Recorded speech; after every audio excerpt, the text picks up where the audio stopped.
দিল্লি জয়ের আনন্দে এবার কোচবিহারে মিছিল করলো বিজেপি। উল্লেখ্য, দিল্লি নির্বাচনে আম আদমি পার্টিকে পরাজিত করে জয়ী হয়েছে ভারতীয় জনতা পার্টি। জানিয়ে দেখা গিয়েছিল গতকাল অর্থাৎ শনিবার আনন্দে উল্লাস করছিল বিজেপির নেতৃত্ব ও কর্মীরা।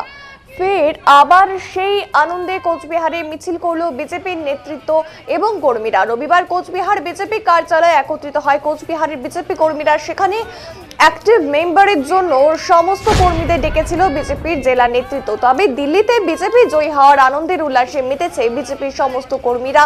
তাই এদিন কোচবিহার শহরে মিছিল করে তারা। এই বিষয়ে কোচবিহারের জেলা সভাপতি সুকুমার রায় জানিয়েছেন, ২৬-এ শুধু বিজেপি, দিল্লি হয়ে গেল, এবার শুধু বাংলা বাকি। ২০২৬-এর বিধানসভা নির্বাচনে বাংলায় বিজেপি থাকবে।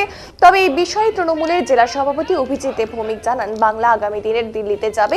এই বিষয়ে জেলা সভাপতি সুকুমার রায়, সে সাধারণ মানুষ দেখতেই পাচ্ছেন না বাংলা যাবে নাকি থেকে যাবে, এমনটাই কিন্তু জানিয়েছেন।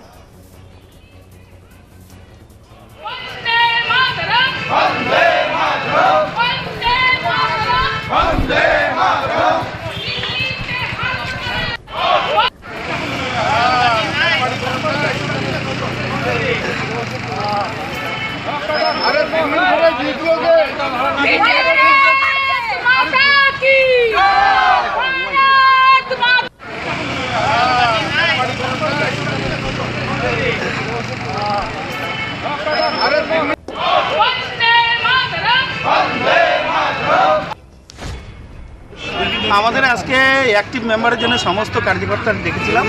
যেহেতু গতকালকে দিল্লি আমাদের জিতেছে, সেই জন্য কর্মীদের মধ্যে উৎসাহ দারুণ। আর তারা বলছে আজকে বিজয় মিছিল করবে, আর সেই জন্যই আজকে মিছিল হয়ে গেল। আমরা দেখেছিলাম অ্যাক্টিভ মেম্বারের জন্য। ২৬-এর জন্য কি বলবেন?